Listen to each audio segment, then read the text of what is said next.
Ladies and gentlemen, and welcome to another monthly online webinar hosted by DIMI. I'm excited to tell you today we have Bondu who wants to talk about our roles in local communities and tell us about one of his latest engagements with communities. Bon's journey as a mining engineer started in 1986 when he graduated from with a BSc degree in mining engineering. After moving to Zimbabwe in 1987 to run a small family mining company, which leased or sold mineral prospects to large companies, Bon joined the cementation company to take full responsibility for a running of a shaft sinking contract on site and then civil tunneling contract near Harare. Bon's marriage in 1989 saw his return to South Africa, where he joined Anglo Wall to work at Hartsbeesfontein gold mine. He progressed through the ranks and was moved to Anglo Wall head office in 1996.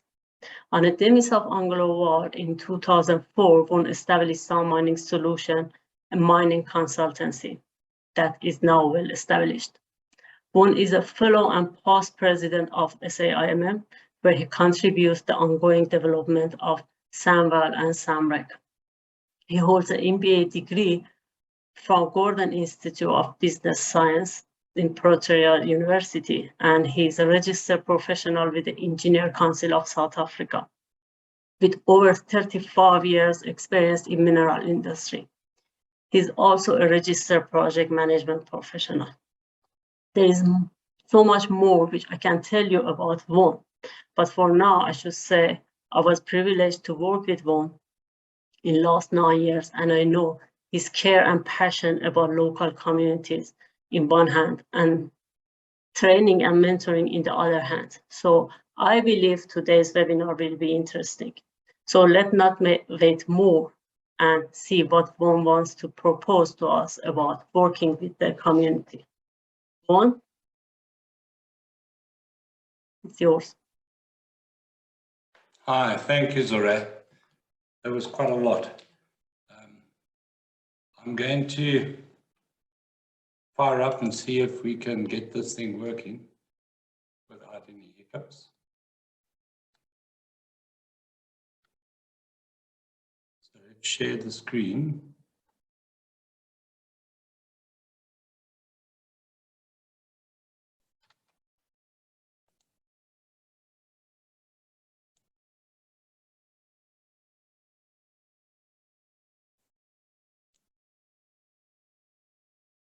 All right, good morning, everyone. Is that working? Yes, Yes, we can see.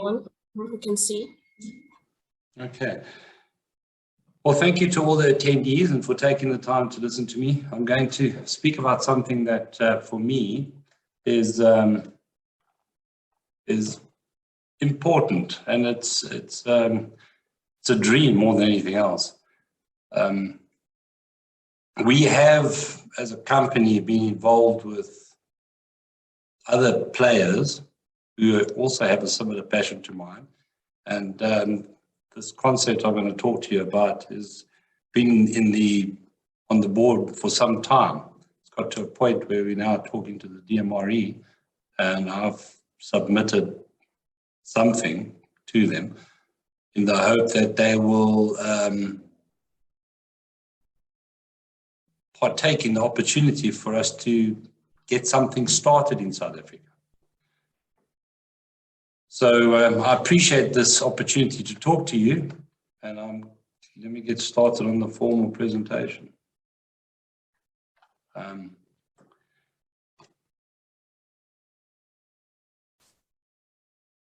going to really talk about the concept of community service centers. And then I'm going to finish off of why I believe DIMI should get involved, and how they could benefit from being involved, or at least the aspirations of DIMI can benefit. Community service centers, or CSCs, if we can call them that, present an opportunity to connect the needs of artisanal miners and maybe subsistence farmers, and indeed any other community-related activity in rural areas with young mining or farming graduates who actually need to go out and work. I'm going to cover three aspects. So I'm going to break this presentation up into three parts to try and get my message across. The first one, I'll talk about the challenges associated with engaging within communities. Then I'm going to talk about the concept of CSCs in its own right, and how they can be used to leverage or support a hub of economic activity. And then finally, I'm going to talk about the possibility of working with CSCs to promote DIMI across the mining communities. I'm going to begin by pointing out that our minerals industry has shrunk materially. We know this. And there are now many abandoned mining communities in South Africa. And it hasn't been a good thing. Most of these communities are in low-income areas with high levels of unemployment, limited economic activity, poor infrastructure, low prospects for economic growth, and few opportunities for our youth to engage and develop themselves. These people find it difficult to access formal sector employment and generally have to revert to some or other small-scale endeavor like subsistence farming or artisanal mining to put food on the table. In fact, a significant portion of our population lives below the breadline. I'm talking about 40% who earn less than 1,000 Rand per month. Seems hard to believe. So let's talk about mining communities, where artisanal mining, subsistence farming, and suboptimal local activities occur on a small scale, and where these activities are commonly associated with informal, undercapitalized, and under-equipped operations. People in our mining communities work in their fields, homes, and small-scale workshops, making vital decisions about the best use of limited assets in order to survive on the tightest of margins. Literacy levels are sometimes low, and work is often conducted in below standard environmental, and occupational health standards. In particular, small-scale subsistence farming and or artisanal mining provide an essential source of livelihood in areas where economic alternatives are critically limited. I've witnessed this from traveling to numerous mines in Africa over the past 15 years. In many instances, small-scale mining often provides an out-of-season alternative to subsistence farming, but unfortunately, these activities do not generate wealth really. As a subsistence activity, growth opportunities are limited, and escape from what is often referred to as a poverty trap is almost impossible for these people. Workers may have certain skills, but frequently lack the financial and technical resources to introduce them, and so a position is seldom reached where they can upgrade their skills and equipment. They usually lack formal training and have developed practical skills through on-the-job training or just through trial and error. Unemployed people often relocate to cities, but actually run a greater risk of joining the urban poor than of finding a pathway out of poverty. I believe that cooperative efforts are required in communities for these types of activities to grow and thrive together on a sustainable basis.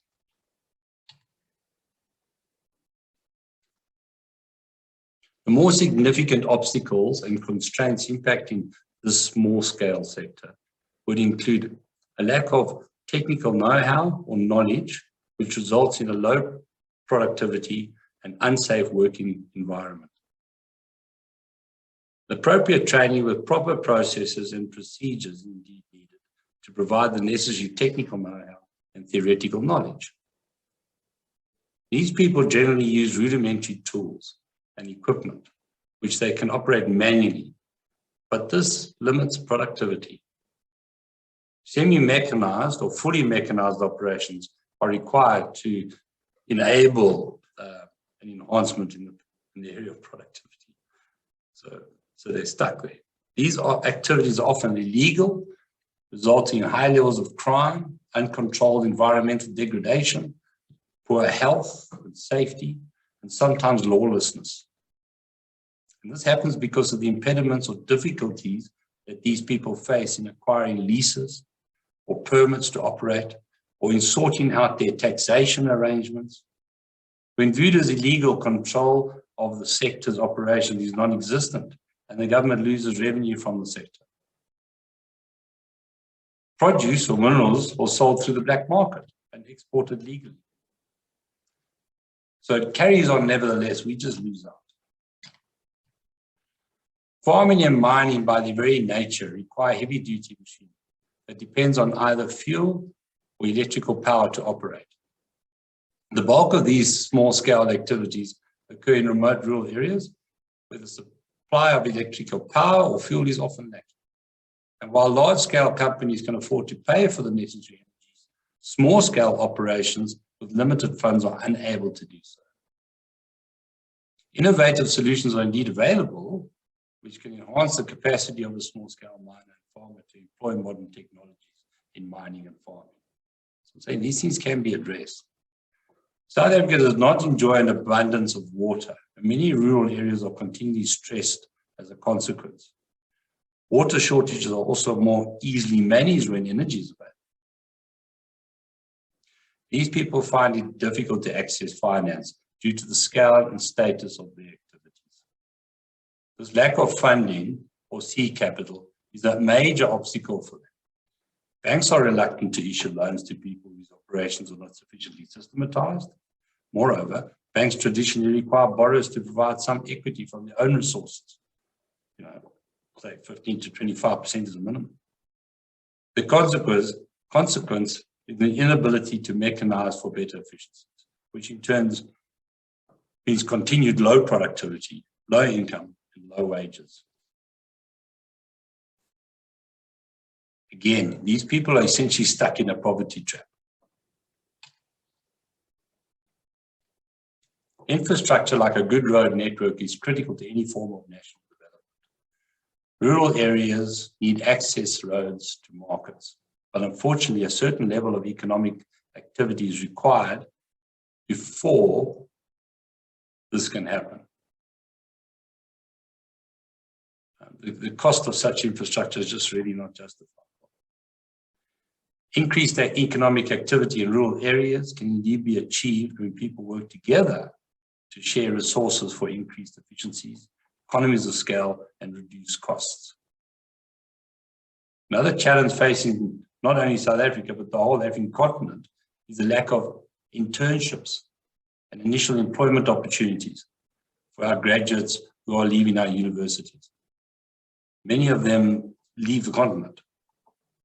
These young people are unable to progress their careers and need to seek opportunities elsewhere.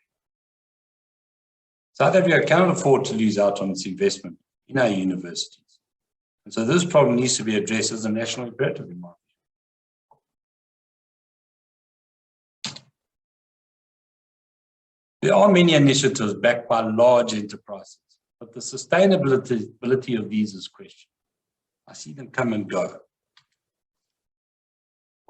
Many projects are aimed at addressing some of the focus areas, but have we really worked closely with the people we are trying to help?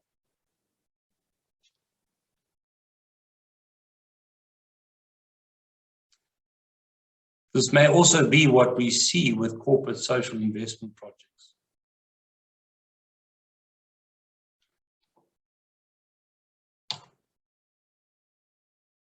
Do these CSI projects achieve the lasting improvements initially envisaged? I would say I've often seen initiatives that, although well-intended, simply wind down when left to stand on their own. It may be that the objectives of these projects were not truly aligned with the expectations and real needs of the communities they were intended to benefit.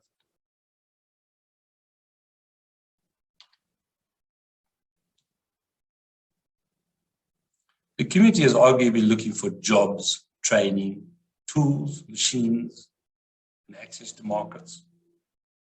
What they're not looking for, brick making machines without markets, or schools without teachers. And I can carry on. Issues related to the governance of diversity, inclusion, social impacts, and environmental damage at both the local and national level are an important part of our industry. And it contributes significantly to both corporate social investment projects and environmental rehabilitation. So the industry is playing its part. And this is not indeed the only way that our industry shares its revenue with communities. If you look at that picture on the slide there, all those other stakeholders get a piece of the pie or piece of the revenue when it comes in, with the residual amount going to shareholders. And we should ask, should the shareholders indeed benefit? They get what is left over. And when that's sufficient, it encourages them to continue supporting the business. But mines are often closed prematurely when this support is withdrawn. And so sustainability must also include keeping our shareholders happy. I want to go so far to say is that, this is probably contentious, is that aside from contributing maybe financially, perhaps mine owners or mine managers should not be loaded or encumbered with having to deal with communities. Perhaps we should be introducing alternative measures, alternative means for communities' needs to be addressed. We should not forget the importance of the multiplier effect, another benefit of a successful minerals industry.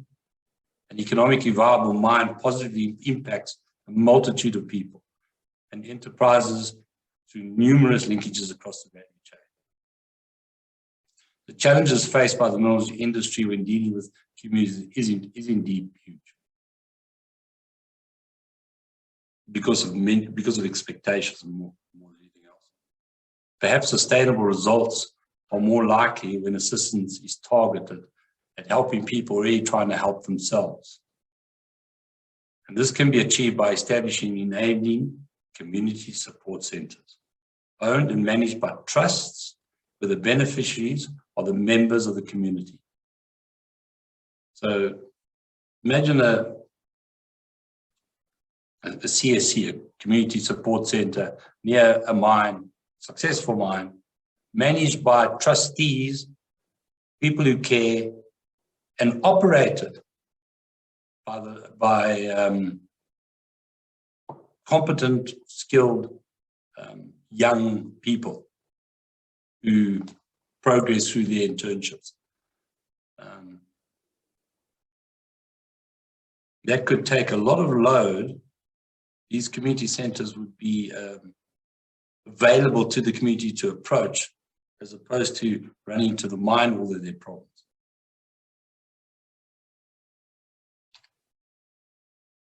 Sustainable results are arguably more likely where assistance is provided when people are trying to help themselves. So it makes sense to target areas where you try and establish these things. They're not going to be successful when imposed on a community. This would allow separate groupings, or they will allow separate groupings of a community to sufficiently cooperate with one another and to coordinate their activities. So the sufficiently large hub of economic activity is established to attract the attention of government, investors, and external markets. Conceptually, the establishment of CSCs would involve using unemployed young graduates, I'm saying this again now, to both manage and operate CSCs across the country. The overarching objectives of each and every CSC that we do establish, could establish, will be to address the lack of skills and unemployment across the countries. Remember, we will be focusing in rural areas. Each CSC can be resourced to ensure suitably coordinated cooperative and complementary efforts, while simultaneously providing 4 crucial enabling services. These are formalized processes, appropriate training, supervision, guidance, and mentoring, funding for fit-for-purpose equipment and appropriate technologies, and access to secure markets. I pause there because funding is not as easy as it seems, but there are ways and means of getting this done if you have a defendable business plan that demonstrates sustainability and economies of scale. Donors, non-government organizations, and the business community should be motivated to provide the initial supporting infrastructure for such systems. Again, subject to defendable business plans. So this can't work everywhere. The independent team of trustees that manage these trusts, their makeup should be such that they can effectively mentor and guide young graduates to perform the bulk of the related duties. Now, these young graduates, in turn, will be benefiting from the experience that they'll garnish or that they'll get from being involved in communities who are endeavoring to be productive and endeavoring to work together to do so. Seasoned oversight and systematic procedures will be needed to manage these centers and any related safety, health, and environmental issues. Any business, be it private entities, public entities, or cooperatives, needs to operate in a structured and governed manner. And this will be possible if the right processes and procedures are implemented and suitably administered. Each of the professionally and independently manned CSCs would ensure environmentally friendly and sustainable operations while adopting best practices where appropriate or as appropriate. Trustees will ensure the business of cooperatives with the help of young graduates who will in turn enjoy the benefit of real-world learnings. Each and every CSC can be provided with the means to deliver fit-for-purpose training courses to members of the community in the areas of engineering, project management, mining, and agriculture, so the necessary skills can be acquired. The academic component can be delivered through the use of digital learn-to-mine or learn-to-farm lesson plans, with a high reliance on graphics and simplified guides to facilitate learning. As a side, we started generating such learn-to-farm, and we not only started, we did, for a project out in the Limpopo area. And we failed to get traction on the practical side of the training. We failed to get one of the mining houses or any of the mining companies to donate 500,000 in support of to put up a hydroponic farm for this particular village just outside of Polokwane. It was a pity because we'd done half the work and funded half the work. And all they needed was to secure the practical part. The idea was to train the trainers for the future.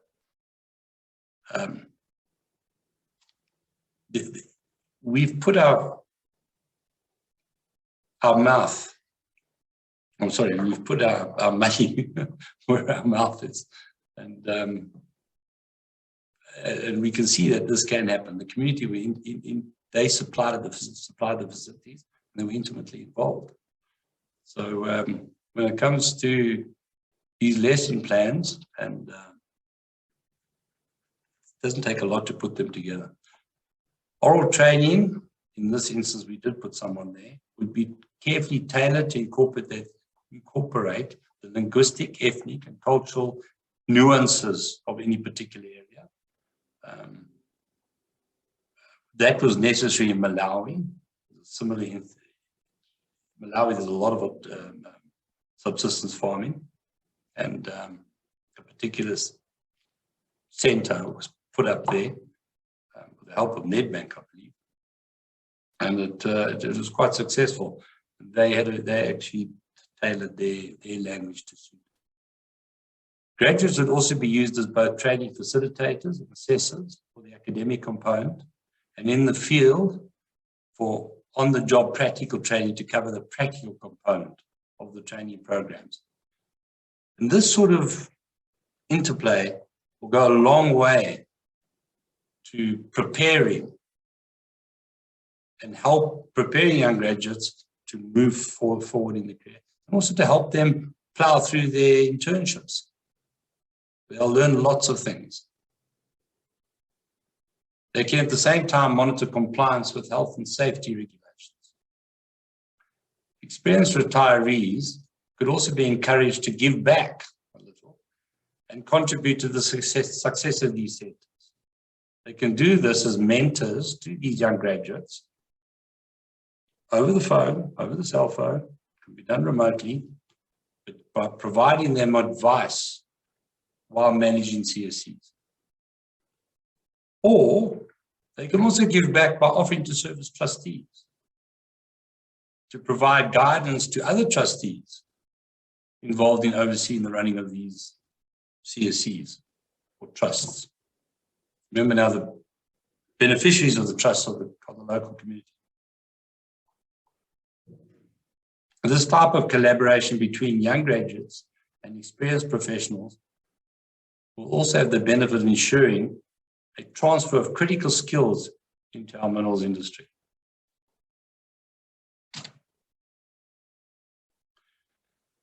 Each CSC will have dedicated people working on marketing, raising of funds, and the flow of revenue. So, and there's a symbiotic relationship between mining and farming. They both require capital-intensive equipment. So they'll both need this type of support. And they will require engineering skills if they are to be sustainable. Mechanized or semi-mechanized systems with well-established administrative processes will enable separate groupings or initiatives to coordinate their efforts more effectively. All planning can be tailored for a phased approach to spending capital and servicing debt. Now, young graduates would obviously help in doing that correctly and thoughtfully.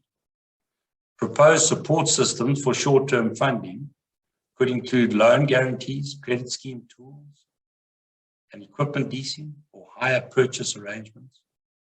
Longer-term funding is envisaged from a combination of corporate social investment funds, participating donor organizations, private donations, which could be leveraged by establishing a crowdfunding website for the purpose. So, again, I think the jury's out on this, but there are ways and means, and it does happen. We've got some very successful crowdfunding sites overseas. I don't know why they couldn't be used more effectively locally. Only projects or sites that can demonstrate an ability to generate positive returns beyond an initial 1-year established period should really be considered for these CSCs. In other words, it needs to be well planned. These ones carefully planned can be presented to the trustees in the form of a long-term business plan. My long-term is 3, 4, 5 years. You should effectively be able to get a business up and running in 3, 4 years. If it's not going to be sustainable, then it's die. The CSCs will only work if reliable and sustainable routes to market for the various commodities, produce, or other products that may come out of that community are established. Specialist skills will be required to oversee the marketing and trading function, which will in reality prove to be an intimate partner to the fundraising function. This is again a perfect opportunity for the development of our graduates during the early years of their careers. You're climbing into the deep end of it. In summary, if enabling CSCs were to be successfully and sustainably established in carefully selected areas, then we will have come a long way in addressing some of the frustrations we encounter amidst our communities, while at the same time providing employment for our youth, while engaging with communities in a more effective and sustainable manner, in my view. We would need a greater level of economic activity, and government is in a position to contribute by creating the right environment for other participants. This is why we're talking to the DMR. If they do this, perhaps we can create the right mindset and the right environment for more stakeholders to become involved. More people interested, the better. So in closing out in this little section, independently managed CSCs,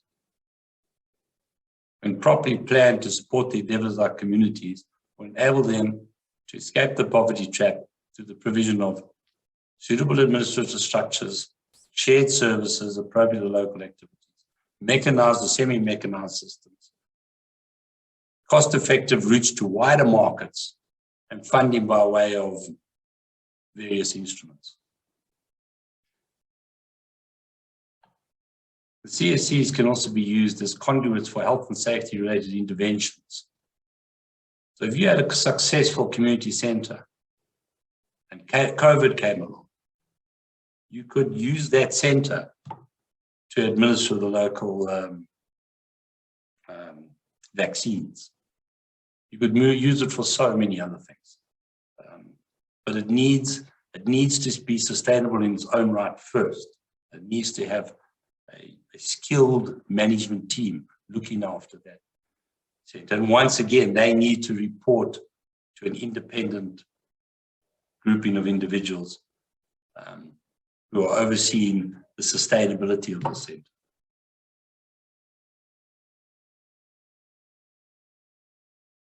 I believe that young people from our tertiary learning institutions are well placed to actually do this type of thing as part of their early internships.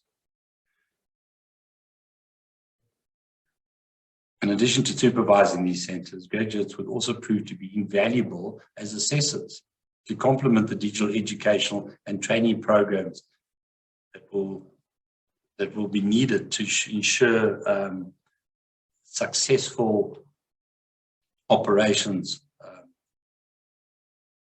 by the locals.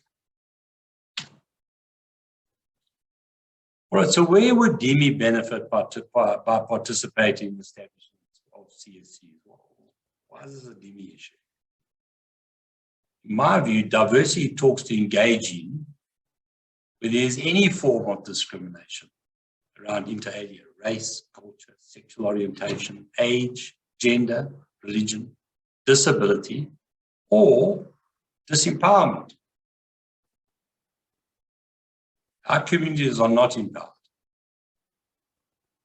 And ethical leaders in our industry who encourage this type of engagement will benefit from the mix of ideas and creativity that can and generally does materialize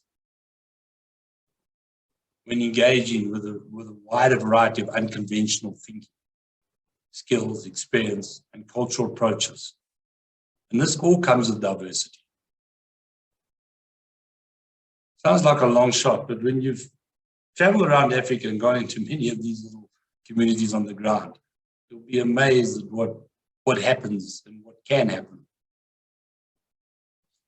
When it comes to inclusion, this involves making it easier for people from different geographical regions, economic environments, and cultural groupings to participate and build careers in our industry. Having heard what I've said, I would suggest that CSCs would be perfectly positioned to facilitate this. I once heard a comment on a mine I was working where we were mentoring graduates, and I was told this is going to be the last time we mentor these people. And I asked why, and the comment was, well, when we need a person, we'll simply go out and buy them. So we'll just offer them more than the next person. Perhaps when there's those sort of mindsets around, CSCs can provide a home for graduates who have no experience and who need a kickstart. Their careers need a kickstart. And then lastly, I think escaping the poverty trap must speak to inclusion. My understanding of the purpose of our DIMI committee is as presented in the slide. And I believe that these aspirations are all linked to and will benefit from the success of CSCs.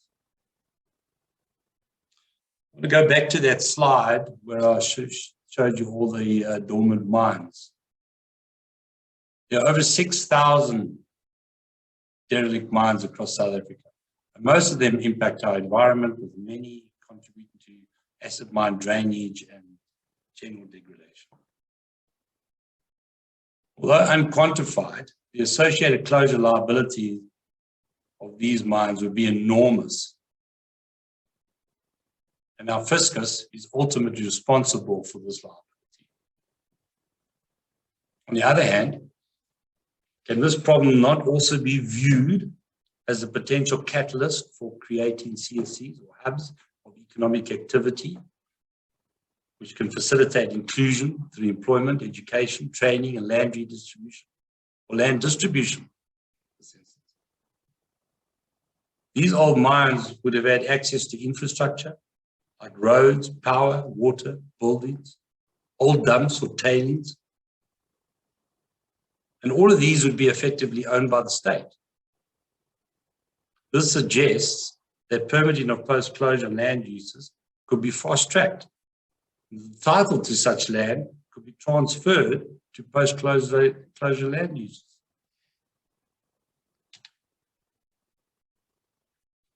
So why not shift the focus from transferring liability? So instead of people worrying about closure certificates, to returning the land for productive use. In fact, I believe that the DMRE can benefit materially by participating in the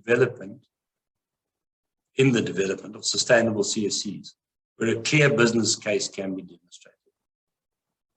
Any profits derived from such state assets would accrue to the state, and then they could then use these to fund other rehabilitation and closure projects or support new CSCs.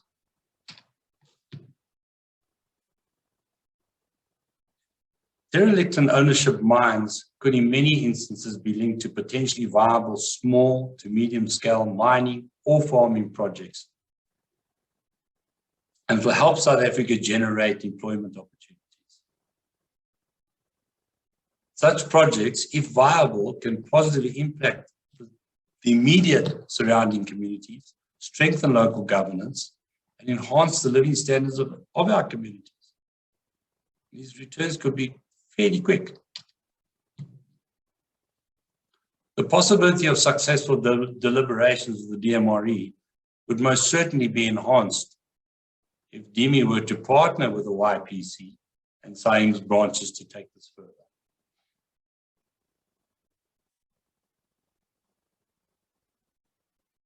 We were encouraged by our most recent engagements with the DMRE for a formal in-principle commitment to working with us on establishing vehicles of this nature. But on the other hand, we have unfortunately been disappointed by some mining companies that understandably only focus on local needs as opposed to the overarching national need. So I think that's a difficult one to get past, but needs to be worked on.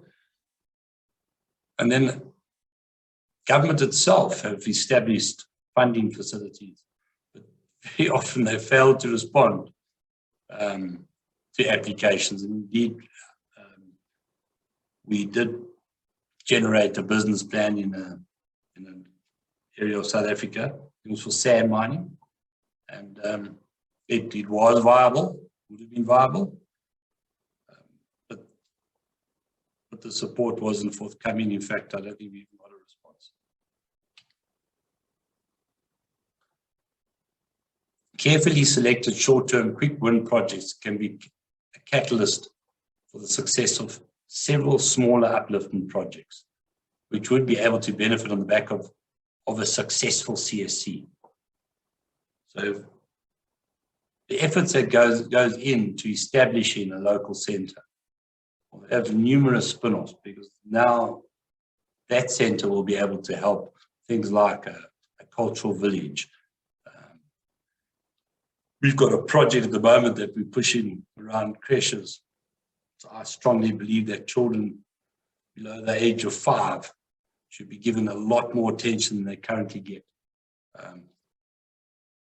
to help them in their developmental years, so that later on maths and science will not be such an issue. These things could be part and parcel of successful CSCs. Anyway, I'll carry on.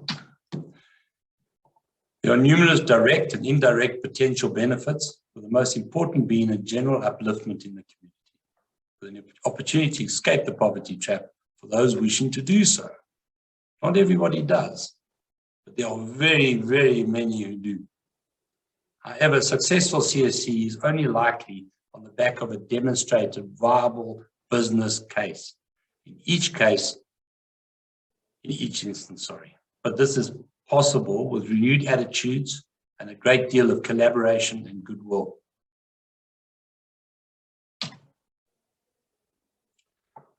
I spent the last 5 days in a place called New Bethesda, while climbing 3 of the highest mountains in the area. While I was there, I visited the world-renowned Owl House, which captures the story of a troubled woman that grew up in the area. I was shown around by the gent standing there near the coloured window, who has involved himself in uplifting the local community. So if you look at that picture, you'll see these old shacks outside this wall. And those old shacks belong to 15 families, 15 different Khoi families. And they've been making artifacts, but they've had limited success in progressing. This little owl house is like a cash cow for the community because of its being known so well. And these guys, in trying to address or trying to involve the Khoi, have spent a huge amount of time with them, tailoring the systems and the changes to their needs. One example is the pay system. They don't have access to digital card readers or card machines. And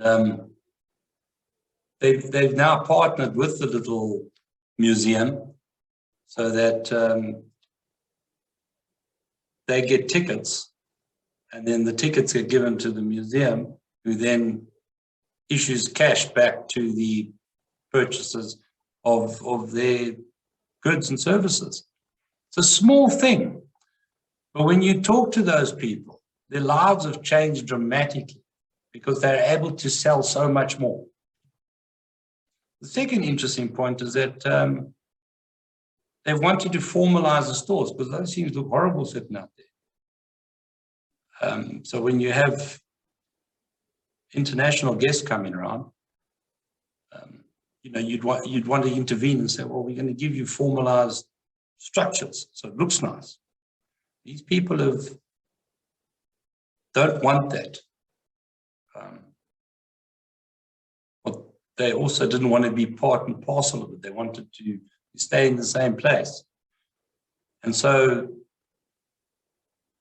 the stores are going ahead, but they have been designed by those 15 Khoi families, and they will be issued with proper title. They were, funny enough, concerned that if they moved inside the village and left their spot outside, that it would be taken by someone else or they'd lose out. So it's very often the little things in communities that are so important. The man in this picture is not, doesn't live in the community. He goes there from time to time. So a lot of his work is done remotely. But the point I'm trying to make is that it's aimed at helping those who are trying to help themselves.